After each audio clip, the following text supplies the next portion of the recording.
Before I show you today's courthouse video, I need to tell you something so YouTube doesn't punish me. I categorically condemn David's actions and all predatory behavior involving children or adults. This video is educational, documentary, scientific, and artistic content. More specifically, authoritative reporting on a true crime case from a journalistic context. I've personally attended the David preliminary hearings as an accredited reporter, and I'm here to tell you the facts of the case. I'm doing this to inform and protect the public and raise awareness of the tactics and methods used by predators. This video includes no content that violates the advertiser or community guidelines on YouTube, and the purpose of this video is to add context and condemnation to a story in the public interest and to protect the public. I will be reporting basic factual information that I've personally observed while attending the court proceedings as a professional journalist. While this video contains multiple points of view, including the defense attorney's arguments, I wholeheartedly condemn David, his actions, and the actions of any groomer or predator. I'm obliged by YouTube's rules to tell you that you should not imitate the actions of David,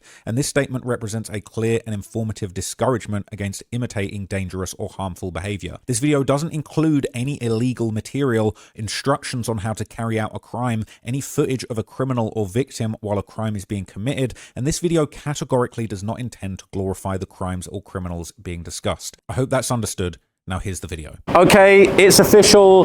David just lost in court. He lost, he took the L. He will be facing all of these charges. He will be facing a trial. He is going to be arraigned at the end of August, and he will then have to make an official plea on these charges because what I'm hearing, the grand jury didn't charge him. That's why we had this probable cause hearing. 5-day preliminary hearing in the end. It was absolutely intense. It was a lot. Okay, it was actually a lot in the end. A lot went down. 5 days worth of testimony, witnesses, back-to-back witnesses, and he got cooked. He lost. All right. Now I've got all of my notes here. I'm going to be really careful about what I say to you guys. So if you saw the last video that I just uploaded, and you probably noticed that video about all of the text is missing because it got taken down by YouTube, and YouTube have upheld that. I appealed it. I was thinking they must have made some kind of mistake. I appealed it on journalistic grounds. They're not having it. Apparently I'm spreading child abuse, which is just shocking, and just it's just let's not even get into it in this video. But basically, okay, I'm going to be really careful what I tell you, but I'll tell you everything that went down today in this format. It seems that these outside the courthouse videos haven't been a problem. I guess it's just when I'm at home reading from my notebook, that's a big issue. So I'm going to give you everything that I've got here, everything that I can give you very, very carefully and sensitively. And then when I'm going to go home from the courthouse, I'm going to try and find a way of getting that content to you guys some way or another. And I am going to put all of my notes, I'm going to take a photo and put all of my notes into a PDF file, not that kind, and put that onto Patreon, on my free Patreon, free membership. So you don't have to pay. I'm not telling you go pay for my Patreon, yo, you got to give me money for all this stuff. It's just another place that's independent of YouTube's ridiculous censorship and just like falsely accusing me of promoting child abuse, which is absolutely untrue. I'm going to put it on Patreon on the free tier, so you're going to be able to read all of my notes, and then basically not going to be able to hide anything from you, okay? That's how it's going to be, and then from there, I'll see if I can get you that video. We've done a censored version of it, but I'm not sure if I can even put that out because I'm too scared. I don't want to be banned from uploading for a week because there's a lot more things that I want to tell you guys about. But anyway, let's get into it, okay? Let me tell you everything that went down today that we heard about on day 5. So basically, okay, I can't tell you that. All right, let me just look over this. Tell you what I'm going to do actually is I'm going to, let me find a good little spot. Okay, I'm going to hand this to you, good sir, and I'm going to grab my notebook. I'm going to stand here. Hopefully I'm looking all right. We haven't got too many people around here. It's still a media circus going on over there. We just heard from Beth Silverman, the deputy district attorney, the main district attorney, as well as Celeste's family lawyer for the civil suit. So I'll have probably uploaded that video before this one, so you might have already seen that. Hopefully the audio is decent on that. We were kind of at a distance fighting to get sound, but I'm hoping that worked out for you guys. But basically, this is the gist of what went down today. I'm going to be really careful and a bit slower so I don't say anything that's going to get me in any trouble. But David came in court. He was in a chatty, decent mood. He was kind of cracking some jokes with the courtroom clerk and his lawyer about being really thirsty and he wanted some water. We saw him have a drink. I'm not gonna lie, there were a few sus people in court today. Few sus people, I was looking at them thinking, where are you from? Who are you supporting? What's going on with that? But I didn't see anyone I recognized, that's for sure. Celeste's parents were in the courtroom today, and they were there when they were, you know, arguably just absolutely slandered by the defense team. They made some really bold accusations about the family, which I wasn't super happy to hear, but I'll explain it all to you now. So basically, they said that there were literally 8,000 or 9,000 texts from the last bit of testimony up until the day that Celeste was killed.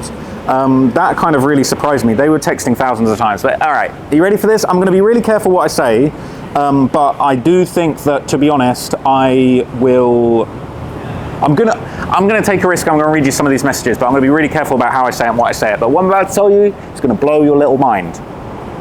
Asia, you're cooked. Asia's name came up, all right, and it was insane. We saw a text message from Celeste basically saying this. We'd heard this rumor for ages, and I've talked about this rumor, and I'll be honest, I mentioned this in my earlier coverage when all these Reddit rumors were going around, and I actually felt bad for even saying this, but it turned out it's true. This supposed love triangle between David, Celeste, and Asia, it came up. They showed, Beth Silverman, the deputy district attorney, the sniper herself, showed text messages in court from April the 22nd, the day before Celeste was allegedly murdered. Celeste messaged David, said, but can you tell me why you want to be friends with Asia? Mental, all right? David replied, basically saying she was a friend of his, and she apparently replied. We didn't see what David's response regarding Asia was. We didn't see that. We just saw Celeste basically being very jealous. Admittedly, she was clearly a jealous lover. You shouldn't be in love with a child that's she got the maturity of a 14-year-old because she was a 14-year-old, all right? It's not really a surprise there. But basically, she then followed up, said, bro, just jump into her. There's no need for friendship. Keep her as an acquaintance like Lane Cooperstein or Rob Morganroth. So Asia, Lane, and Rob all came up in a back-to-back triple combo, which I could not believe. It was like the Avengers of despicable people who have acted like they had nothing to do with this. Well, Celeste knew who all three of you were, and she knew about your friendships. She said, just bump into her. Just bump into Asia. No need for friendships. Just keep her as an acquaintance like Lane or Rob. Are you kidding me? What are you talking about? What on earth? So after that, we basically saw Celeste follow that up by saying, and you're really saying you'd end our friendship just to be friends with her, talking about Asia, over me. And then she said, that's disturbing and disgusting to me on a deeper level. So after that, David replied and said, when did I say I'd end my friendship with her for you? And then Celeste replied, someone who's known you for years over someone who knows you for 1 year, I didn't want to be friends with you if you still want to be friends with her. So Celeste was jealous of Asia. That's now been proven. Okay, the day before David allegedly murdered her, she basically was kind of like going back and forth with David, calling him out. I'll admit, I don't know if Asia had knowledge of Celeste's feelings towards her. The jealousy, these allegations, I don't know to what extent Asia was aware. But Celeste was aware of Asia and she was jealous of her. And she was suspicious of David's relationship. She said, keep her as an acquaintance like Lane or Rob. She was aware of Lane. So this idea, people were talking about, there's a rumor going around that Celeste might have been staying with Lane when she wasn't at the main house with David. Rob was mentioned, so Celeste knows who Lane and Rob are. The fact that this little girl who David was messing with, that you're all going to deny having anything to do with, she knew who you lot were, that's damning, to be honest with you. So anyway, all right, as Celeste said, she said, oh, I've known you for years. You've only known Asia for 1 year. You should be friends with me. That was crazy. Celeste basically went on to say, why was she at your house then? And David was like, at my house when? She said the address of the other house. I guess he still had it. And David was like, oh, well, for Coachella, everybody came to get wristbands. So she came over for a reason, basically. There was a good reason that she came over. And this is where it got crazy, all right? I talked about this in a short earlier, but Celeste then threatened to kill David. I'll keep it real. Look, it's bad, it's damning, but that's what happened. So Celeste basically said, oh my effing God, I swear to God, I will kill you. She was in my seat. I think she's talking about maybe seeing Asia like sat in the seat of the Tesla that Celeste usually sits in, or perhaps maybe there's a seat in the house that's usually reserved for Celeste that Asia was in, but she was jealous. She said, I will kill you, I will strangle you, and tell my dad so many lies and do so much damage to you and end your career.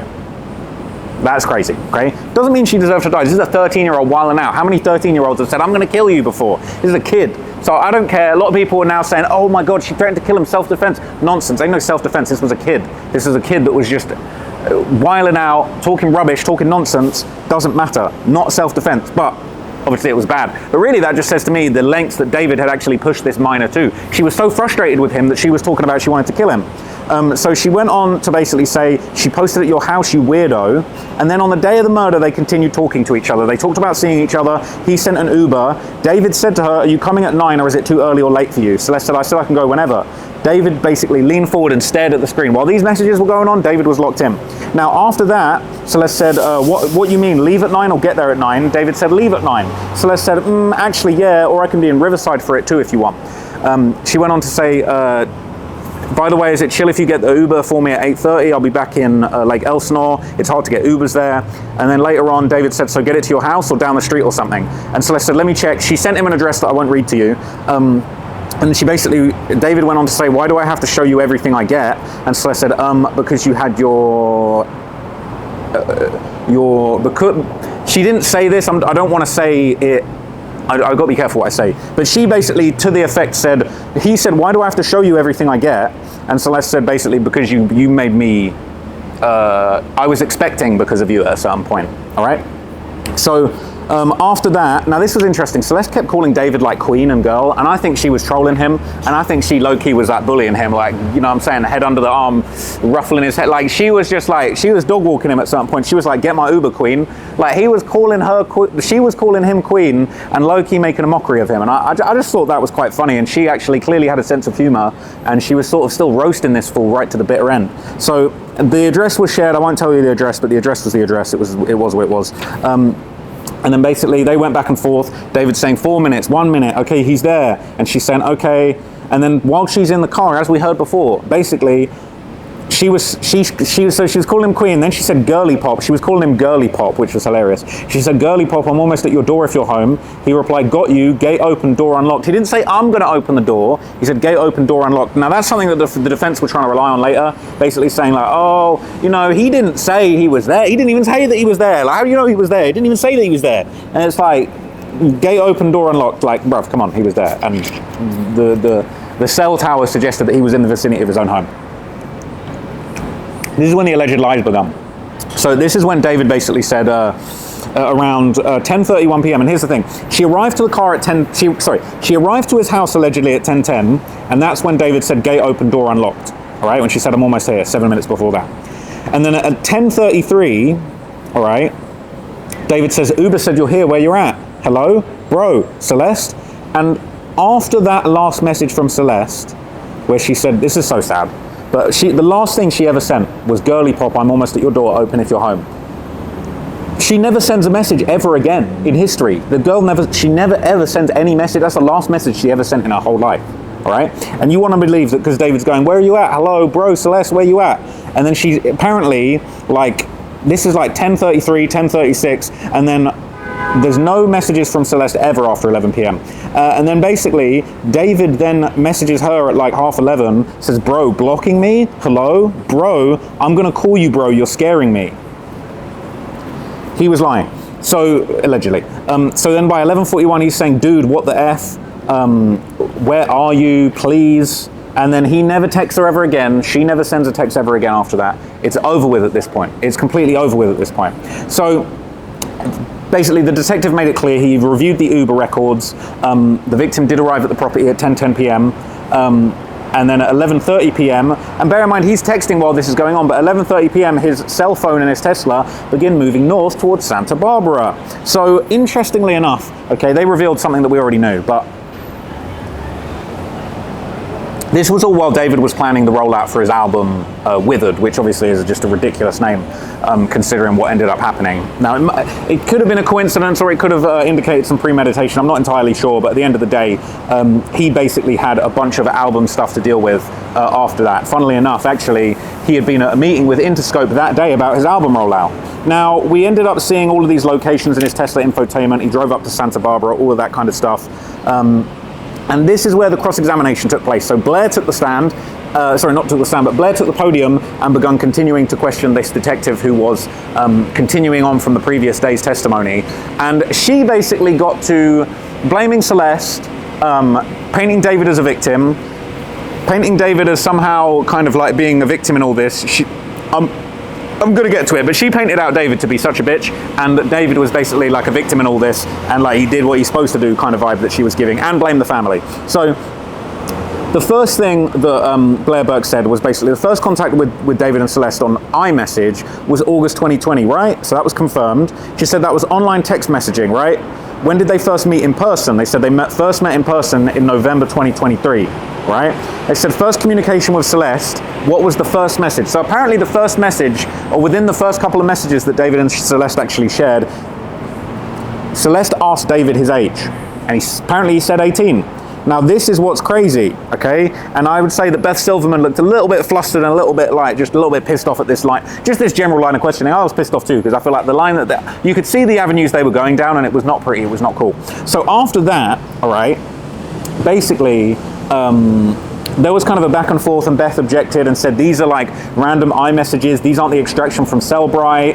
And then Blair was basically telling the detective, didn't you review these messages? And he was like, oh, I can't really remember, I've reviewed so many messages. He could only remember the ones that the prosecution had put in front of him. For a moment, it almost looked a little bit like, oh, okay, this is going to be a W in his favor. But then it's like the detective kind of was just locked in and started answering the questions, and it was like, cool, these are iMessage from David's, look, these are the Cellbrite. It was unclear to me, but basically there was a whole back and forth about where the detective was basically like, we got all these messages from a Cellbrite extraction. I can't remember all of them. If you're asking me about specific ones, you're going to have to show me. And then Blair basically produced a bunch of messages that were apparently sympathetic towards David, that she then showed the detective one by one, and Beth made sure to kind of like oversee that and make sure what was being shown was legit. But anyway, once we moved on to that, okay, they said in the first message between David and Celeste, where Celeste asked David his age, they said David told Celeste he was 17, and the detective was like, well, I don't remember, he might have. They said, well, you admitted Friday that when they first spoke, he was 17. So the first thing they were going for was like this thing that like he was a minor too. I'm going to lean up against this. I think it'll be more comfortable. You want to just jump in there? Thank you. So like this idea that like, oh, he was a minor too, that was sort of where how they were framing it to begin with, to say when they first spoke he was 17 too. After that they basically talked about their birthdays. They kind of went back and forth about all the details. They identified David's birthday. It was weird. I don't know if this was a mistake, but I'm pretty sure they said David's birthday was March the 5th, 2005, and I thought I read on Google it was March the 28th. Maybe Google's wrong. I'm more inclined to believe his lawyer, or maybe she misspoke. But anyway, they said fair to say out of hundreds of messages you reviewed, you focused on their ages, right? Because when the previous testimony was being given, we constantly heard Beth Silverman pausing and saying, and just remind us, how old was Celeste and David during these messages? And it was always, she's 13, he's 18, over and over and over and over and over again, okay? So from there, basically they said you looked at tens, hundreds, thousands of messages, hundreds of thousands of messages, and you focused in what was said. So they said on the first message they ever spoke, David told Celeste he was 17, and what did Celeste reply? And this was a bit of a bombshell. David said he was 17, Celeste said, I'm 16. Now Beth objected to that. There was a little bit of tension. Blair had to rephrase the same question, but she got the same answer, yes. Okay. So when they first spoke, admittedly, all right, and this worked in David's favor, David was 17 and Celeste had said she was 16. Now, they claimed that over the course of 2022-2023, Celeste actually changed her story and told David that she was 18. Now, after that, okay, Blair would introduce various messages that actually came from the 22nd of April, 2025, the day before the alleged murder. So basically, she kind of established when they first started talking, they were both minors. All right, fine. And that she had lied about her age. Okay, fine. Doesn't change the fact this is a statutory offense. She could say she's 80 years old. It doesn't matter, because if you abused her and you did the business, you are a criminal. There is no... I thought that it doesn't need malice or intent from what I understand for these charges. But anyway, from there, okay, Blair Burke would introduce a bunch of messages that were apparently sent either basically the day before they ended up meeting up. And this was pretty crazy, okay? They reviewed that same message that we'd already heard from the prosecution, where Celeste had said, oh my God, I'll kill you, I'll strangle you to death, I'll tell my dad so many lies, I'll injure your career, life, and damage you. Now, this is what was very, very interesting. So after that, I can't actually tell you this message. She said, I will straight up mutilate something of David's that's very sensitive. That's all I'm going to say. So basically David replied, he said, you've turned this into a bigger thing than this conversation. And now I'm not going to lie to you, it wasn't really even brought attention to, but that sentence was very ominous to me, and I felt like that was the message where he decided to kill her. That's just my opinion, right, allegedly. But David replied when she said she would mutilate part of him, David said, you've turned this into a bigger thing than this conversation. What bigger thing? What, murder? Violence? I think that's when he decided, but you guys be the judge of that. And obviously the jury will really be the judge of that, as well as the judge. But anyway, I digress. David says, this is how it goes with you. You have to find out after the fact that you do not listen to me. That didn't really make sense to me. But anyway, Celeste replied, said, nah, I don't even play like that. I'll dead go to Val's door on some crazy shit, knocking and crying. Now, anyway, I'll just move on from there, okay? You can do your own research. And then Blair basically went on to say there were 1,200 messages that were sent between Celeste and David on the 2 days before the murder. David basically said, why do you think you proved my exact point? Celeste said, you have one more chance to tell me the truth. She said, tell me the truth, David. I need to see you tonight. Tell me the truth. Now, bear in mind, the context of this all started, they're talking about Asia.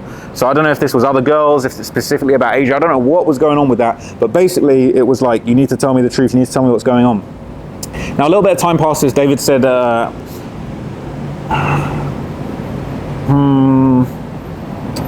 So, okay, David said, how are you going to feel distant? How are you going to say you feel distant? You pushed me away from the start of the year. Celeste said, if I see you and Asia hanging out, I'll make an anonymous account leaking all of the stuff I have on you. Again, doesn't mean she deserved to die, but she was cooking him. She was ready to expose him. She made it very clear that just because someone's going to expose you for being a PDF-related file, you don't have the right to kill them. That's no self-defense. This just provided a motive, and I personally feel like accidentally Blair Burke actually provided a lot of ammunition and motive. Because realistically, reading that, it's kind of like, well, it sounds like she gave him no choice, but as far as he was thinking about it, from the perspective of someone willing to murder to protect their career and finances, like, she had taken it there, so he was willing to take it there. Anyway, Celeste continued threatening me. It was crazy. She said, and I have all the old numbers from my phone printed out, including your mum, so I can contact her if anything. Oh no, sorry, I can contact her anytime, lol. David said, okay, with a laughing emoji. And then she went on to say, I also have somebody's fiance on my phone, so I could text her, it will spread to your work girl. I don't know who that was. Well, I heard the name. It wasn't a name I'd ever heard before. I'm not going to say whom, but yeah. So Celeste said she had spread to your work girl. So really it sounds like she had connections and phone numbers and contacts to the people involved in his career. So basically, apparently there were threats constantly back and forth. Blair basically said there were hundreds and thousands of texts between them, a lot of threats, a whole bunch of Celeste basically making threats. And Blair basically pointed out of the hundreds and the thousands of texts, did Celeste ever say specifically about participating in a criminal prosecution?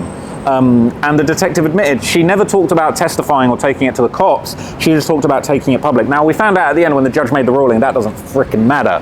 Doesn't matter. Doesn't have to be take it to the cops. It can just be, I'm going to expose you. That was enough for the special circumstances. The cops would have liked her to be a witness, but it doesn't mean that they needed an investigation or for her to willingly be saying, I'm going to testify in this upcoming trial that hasn't happened yet. Okay? So that didn't help. But that was one of the many straws they can continue to clutch at. So after that, basically, like, Blair said, just reiterated, like, she threatened to kill him, to call his mum, to leak stuff, threaten him, but she never once mentioned going to the police. Now, the last threat apparently came. I don't know if this was a threat, but anyway, David has said, I know you ended the. David basically said, I know you ended the friendship like 10 times, and then David said, when are you coming to mine? Are you going to want food? I'm going to be hungry at the end of the day. She says, sure, what kind, girl? So she's still roasting him, calling him girl and shit, which is quite funny. She's like, yeah, what time, girl? What kind, girl? What kind of food? And David said, In-N-Out, and she said, K. And they tried to present this like, look, he wouldn't murder her. He offered her In-N-Out. You couldn't possibly give someone an In-N-Out to, entice them into a sense of security and then murder them. Surely not, right? That was absurd. Like, the idea that, like, look, come on, man. Like, if I'm going to go and catch a body, as long as I buy someone In-N-Out beforehand, I guess that's just fine. That's just fair play, is it? That was ridiculous. But from there, Blair basically went on to say, this is where she started putting the blame on the family. And I really didn't like this. And to be honest, this made me think, oh, okay. So that message that was going around yesterday that was supposedly from a neighbor, that probably had been leaked out there with coordination from the defense, because suddenly a lot of things in that neighbor's message matched up with things that Blair was saying that nobody should have known about. And I'm still skeptical. A lot of people are going to be coming out of this hearing saying, oh, see, the family knew, the family were in on it. I still think what they said about the family was very flimsy, and I'm going to tell you why here. I'll tell you what they said, and then I'll tell you why I think it's BS. Blair basically asked the detective, David was known to Celeste's family, right? He said, yeah. They said after the missing persons report, Celeste's parents allowed Celeste to live away from home in May 2024 with her aunt in the same city that David lived in, and the detective said yes. Now, I thought that was a very clever misdirection. She tried, the way she worded it, tried to make it seem like, see, she let David go and live in she let Celeste go and live in Los Angeles with David, right? That was the way she worded it. She let him go live in Los Angeles where David lived with her aunt. It was almost like playing shuffle with certain words. Because just because she went to live in Los Angeles with her aunt doesn't mean that she was given permission to live with David. Permission to live in the same city with David when this girl's been sneaking out, lying to the parents for years, getting secret cell phones they don't know about. They're trying to make it seem like the parents signed a permission slip for their minor daughter to go and live with David, and that is not true. That is misinformation, and the way that it was spun, I think, is out of line. So really, they said that Celeste, for whatever unrelated reasons, they didn't say why, they didn't say it had anything to do with David, but Celeste went to live with her auntie in the Los Angeles County area, not Hollywood, not West Hollywood, not in the vicinity of David's house, not in David's house. She was living with her auntie in the Los Angeles County area. That's a big area, okay? But everybody is going to now put that out there and say, see, the family said that she could go and live with David. Not true. But I could see what she was doing. And look, fair play to Blair. She's doing the best she can with a bad situation to try and give the man a defense, which everyone deserves a defense at the end of the day, even though this guy looks to me to be a monster. But at the end of the day, everyone deserves a defense. And I think that what actually ended up happening after that was, we kind of saw her twisting things to make it seem like there was more family complicity than there actually was. They went on to say aunts and cousins knew about the relationship, yes? Now here's the clever misdirection. Blair said at the start David was known to Celeste's family. Didn't say parents, said known to the family. And then they said aunts and cousins knew about the relationship. And they said yes. Now look, I don't know the ages or the backgrounds of the aunts and cousins. You're more likely to tell your sibling about a little secret illegal relationship you've got going on than maybe your parents, who are going to be judgmental and step in. Some people have got that relationship with aunts and cousins. I've got uncles that are, closer in age to me. It depends what your family tree looks like, right? I thought that was clever misdirection. David was known to Celeste's family, yep. Did aunts and cousins know about the relationship? Yes. They said, did David attend church with Celeste's family? And David would pick Celeste up from the family and take her on dates at the mall. That was a yes, but here's the thing, and I talked about this earlier. Saying David attended the church with the family makes it sound like Celeste's whole family was all there with David. Oh, this is our boy David. Remember in that message that was going around yesterday that was apparently from the neighbor that said, they were showing David and Celeste off in the community. They all loved him. They loved each other. I couldn't imagine him killing her. Now, I think that's nonsense, but I think they've put that out there to muddy the waters. But listen carefully. David attended church with the family. That to me could mean they just simply attended the same church. They could have easily gone completely separately. David and Celeste could have been the only ones, or David, Celeste and her cousin could be the only ones that actually knew there was a relationship. David could be sitting 5 rows back giving Celeste a little wink when nobody's looking, and that's it. That doesn't necessarily mean that they were all welcoming David into the community open armed like we were led to believe. And then I feel like Blair basically attached those two things together. David attended church with the family and would pick Celeste up from the family house and take her on dates to the mall. They didn't say that he would knock on the family door and bring her out and shake hands with everybody in the family and give them birthday gifts, the type of nonsense that we were seeing in that post going around. All they said was David attended the same church with the family. Doesn't mean that they were all together hand in hand, and David would pick her up from the house and take her on dates. Well, we know that David would try and pick her up in the middle of the night with his security guard secretly trying to kidnap her. So that doesn't mean anything as far as the family being friendly. That doesn't mean that the parents condone the whole thing. And I'm very suspicious, and I've got to give her credit as a lawyer. She worded it well, and she definitely made it seem very much like there was a lot of complicity. Wrongfully, in my opinion. They would go on to say David took Celeste's family to Six Flags. Family makes it sound like the whole mum, dad, cousins, brothers, sisters, everybody was at Six Flags. As far as I'm aware, it was just a sister. It was just her sister, right? And you might have your little secrets with your sister. Your sister might know about your secret older boyfriend. Maybe not your parents, maybe not your older aunties, your older higher level guardians. But again, she kept saying, the family knew, and then she would focus on like one relationship. David took Celeste's family members of Celeste to Six Flags, right? Whoa, what, just the sister? And then they said the Vegas trip. Celeste's adult sister was aware of the relationship, right? And that adult sister went to Vegas with them. And then basically the detective interjected and said, accompanied them to Vegas, went with them isn't right. She went in a different car at a different time. She stayed elsewhere in a different hotel. She was in Vegas at the same time. that doesn't even necessarily mean that, you know, it said that they had apparently met up in Las Vegas. That could have been one or two times that they met up, and that could have been a sister that kind of was knowing a little bit about the relationship, keeping it hush hush. But the idea that it's like the family were all aware, they're all going on a big family vacation to Vegas. The way she presented it was genius, but I saw through it. From there, okay, they said Celeste's school friends know about it, right? And they said yes, but again, they were both posting pictures on social media. David had all these secret clandestine pictures of like Celeste's arm in the picture. Of course the school friends knew, the teacher knew. This was like I don't want to say like an open secret, but like word had got out, and that doesn't mean that everybody was complicit and played a part in it. It just means that basically there was kind of like a few people that knew, and ultimately it ended up being a thing where they kind of tried to take those small nuggets of information and make it seem like absolutely everybody knew what was going on.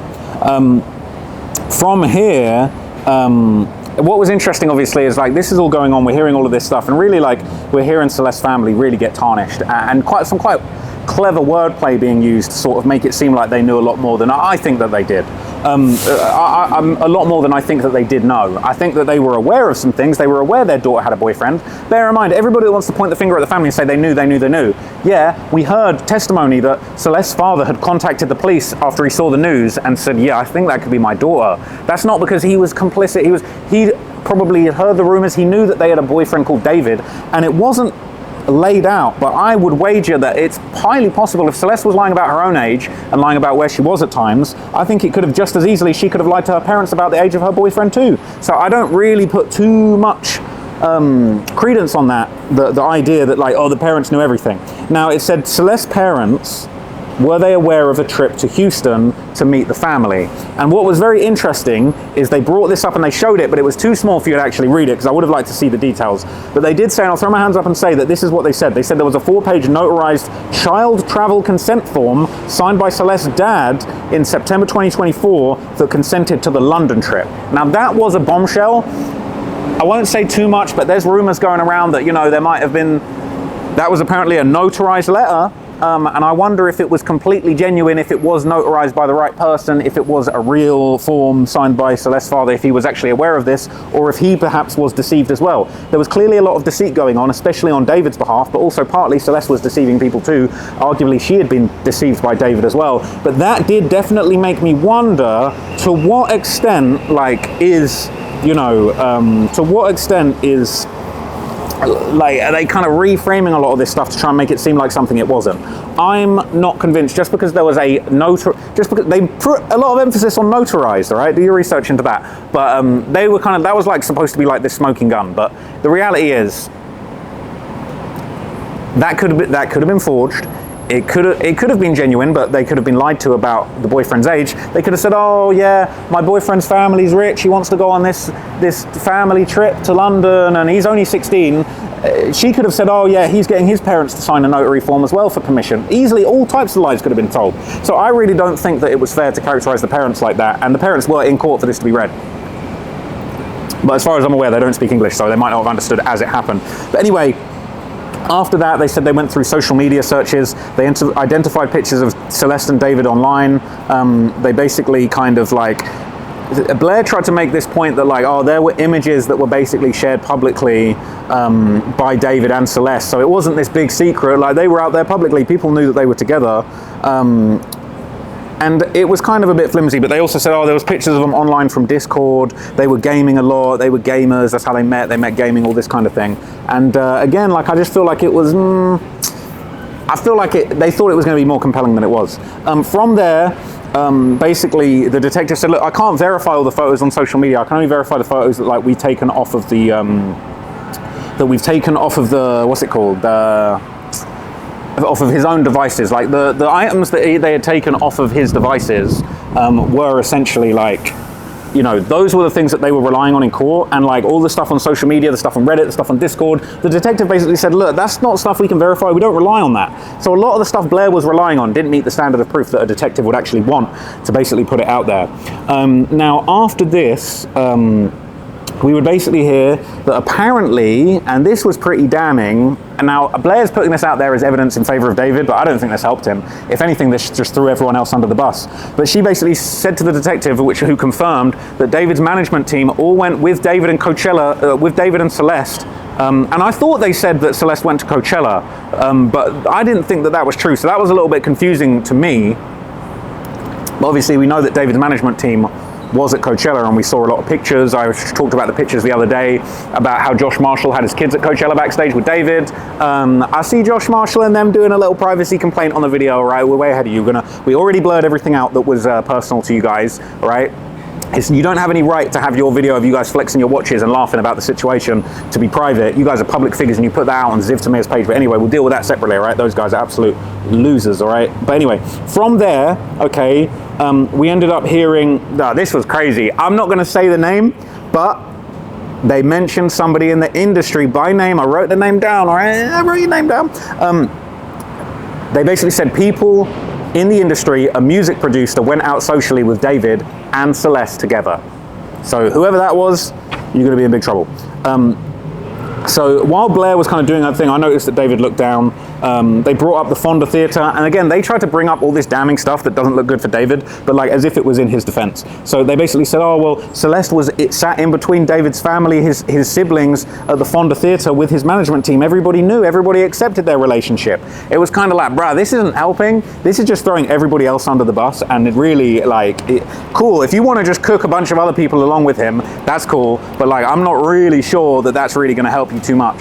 So interestingly, one of the craziest things that came up is they actually said that Blair basically said that Celeste, and there was proof that Celeste had previously committed domestic violence against David. A tiny little 13-year-old had apparently committed domestic violence against David. And now Beth objected to this, and Blair said it shows a lack of malice, planning and laying in wait. References to prior domestic violence. There were apparently incidents in 2024 and 2025 where Celeste had been violent towards David, but the judge said, look, for this proceeding, this is a probable cause hearing. It's not relevant, and we don't need to include that. You can bring up these specific incidents in trial, but you can't really get to it now. Now, to be honest, I've been talking for a very long time. I'm not going to wrap up the video, but what I might do is just like do a little lap and just have a little stroll, because to be honest, I'm getting a little bit antsy and I feel like we're in a bit of a dark, dingy corner. All right, so look, I'm just gonna have a little lap here, just see, like, we're still out here in the sort of media area. There's a lot going on. There's still like a few reporters and stuff out here doing their thing. I'm not gonna get all up in too many people's business, but I wanted to have a little switch of position and see what was going on. But I'm not gonna lie. I'll keep it real with you guys. I saw that dude was watching me for quite a long time, and I didn't know if he was on good vibes or bad vibes. And to be honest, after we just spoke, I'm still not entirely convinced. But anyway, I figure we go and find a new little spot. We go and see what's going on over here. We're on a different side of the courthouse now. I feel like we're getting better light over here, actually. So this might be the spot.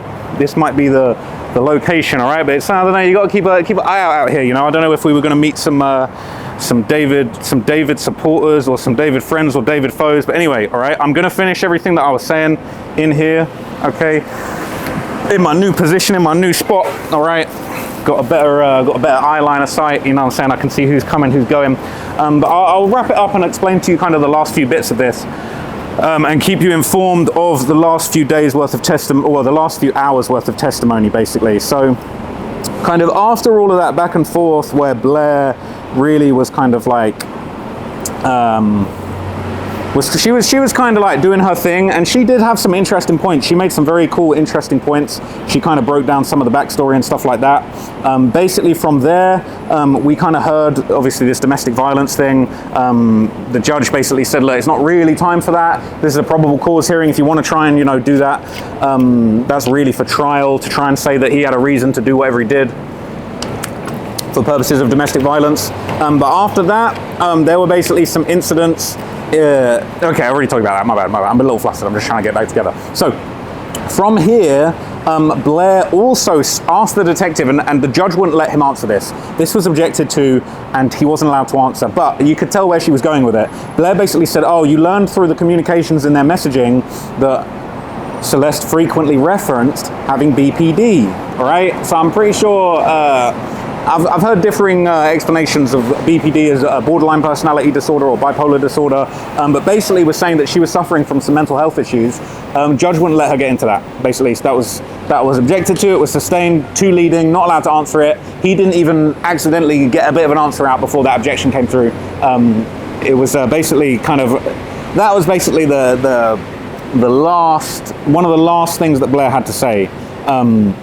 They kind of explained that there were messages, they basically, there were a couple more things that were brought up that they weren't allowed to answer. One of them was, there were multiple occasions where Celeste referenced wanting to end it all. And basically like that, it's like she kind of knows what's in the text. So she's asking these leading questions, certain things are getting stopped. And then like, she basically made it clear, look, it's Celeste who kept asking to come over David's house. And basically David's trying to say no to meeting up with her. She said Celeste brought up coming over the house 7 times in total in one conversation, and he really didn't want to see her. And then they showed more messages. Celeste saying, David, can I see you on Thursday? He's like, nah. She's like, oh, I can't effing be friends with you. You were with Neo and Asia, bro. Find a date, I can see you. She's pressuring him. So they give all these examples of all these times when they're like, oh, look, you were pressuring to see them.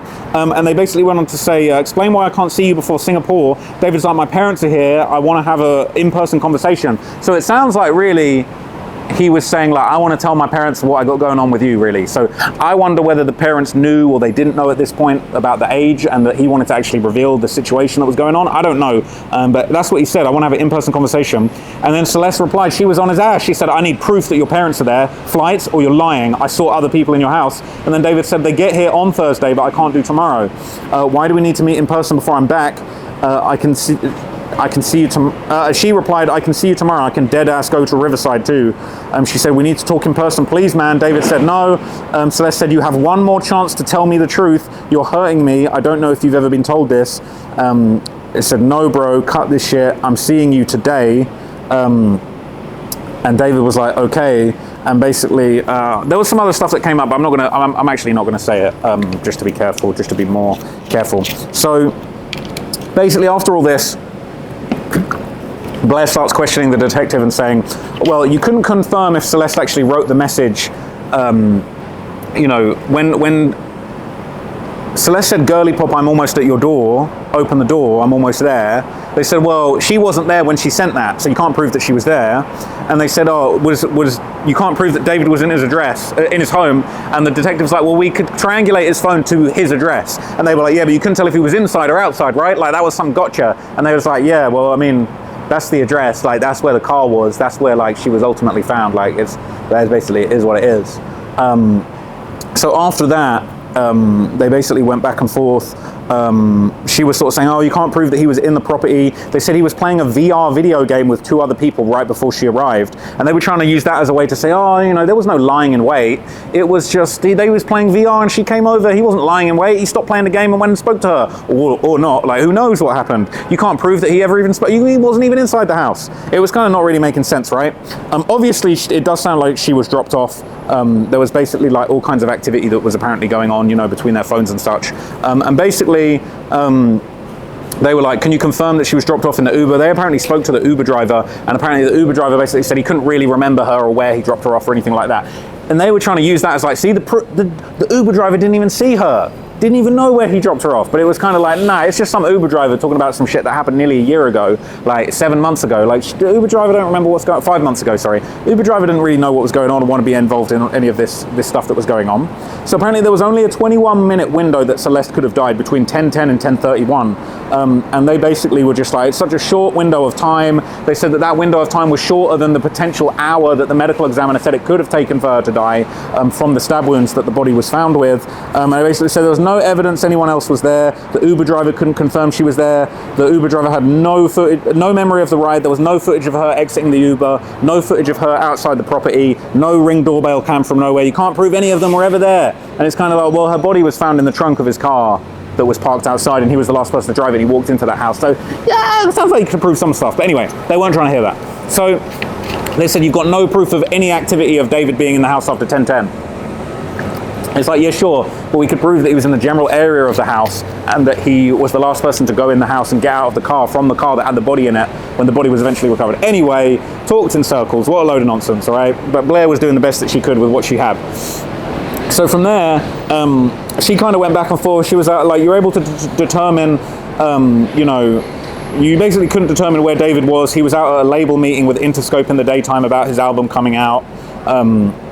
There was a message where David had actually said to Celeste where he was in the day, Interscope meeting because my album is tomorrow. And Celeste said, oh, are you dining with the nerds, like the nerds from the label? So she was referencing him that way. She was low-key cooking David and all the people around him, I'm not going to lie to you. So after that, Beth Silverman took over, and she, as the sniper she is, she only needed like one shot to, you know what I'm saying, to hit the kill shot on Blair Burke. And she basically said, all right, she just asked the detective, like, why couldn't you get any footage of them at the house? Because so much time had passed. And she was like, I rest my case. She was like, yeah, the whole thing was planned out to cover up the fact that this happened. Enough time, months had passed, no one had the footage left over, it just wasn't there.